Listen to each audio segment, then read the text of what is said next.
오늘 시간은 세계 최고의 부자 일론 머스크가 했던 다이어트 위고비에 대해서 설명을 좀 드리려고 하거든요. 요즘 최고로 핫한 체중 감량 보조제, 보조 치료제이기 때문에 여기에 대해서 궁금하신 분들은 영상 끝까지 좀 지켜보시면 좋을 것 같습니다.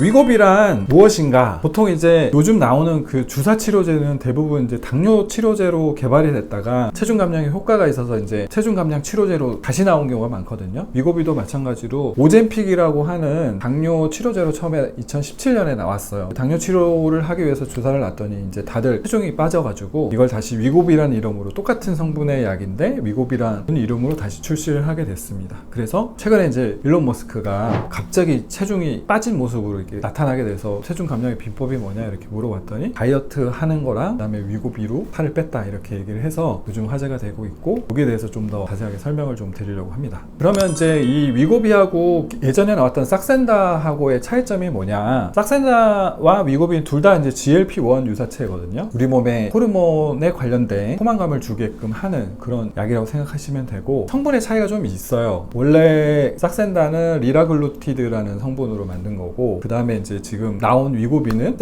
세마글루티드라는 성분이 조금 다르긴 해서 예전에 이제 삭센다는 이제 매일매일 주사를 맞는 거에 비해서 새로 나온 위고비는 일주일에 한 번씩 맞으라고 돼요. 약효가 좀 오래 가기 때문에 일주일에 한 번만 맞아도 된다고 얘기하고 있습니다. 그래서 효과 면에서도 보통 삭센다를 맞았을 때 한 8% 감량을 얘기를 하는데 위고비 같은 경우는 15% 정도까지 거의 2배죠. 감량이 된다고 하니까 훨씬 효과가 더 크고 그 다음에 또 간편하게 일주일에 한 번씩만 맞아도 되고 하니까 효과적인 약이라고 할 수가 있는데 문제는 이제 약값이거든요. 약값이 조금 더 고가이기 때문에 올해 이제 5월에 식약처에서 FDA 승인되고 우리나라에 들어와서 우리나라 식약처 승인까지 받아서 아마 올해 하반기나 아니면 내년 초에 아마 우리나라에도 출시가 될 것 같은데 얼마로 출시가 될 건지 약값이 좀 관건이 될 것 같아요. 그리고 이제 마운자로라고 또 나온 약이 있어요. 똑같이 주사제고 위고비보다 또 효과가 더 좋다 그래서 근데 얘는 조금 더 성분이 좀 다른데 피르제파마이드라고 하는 그런 성분으로 돼 있고 얘는 이제 GLP-1하고 GIP라는 두 가지의 작용을 해서 조금 더 효과가 좋고 그 삭센다 8% 위고비 15%라는데 얘는 22% 얘기하거든요. 그래서 효과가 제일 큰 약이어가지고 얘는 아직 이제 국내 승인은 안 된 상태고 조만간 이제 출시가 되면은 위고비하고 마운자로 같이 좀 설명을 할 기회가 있으면 또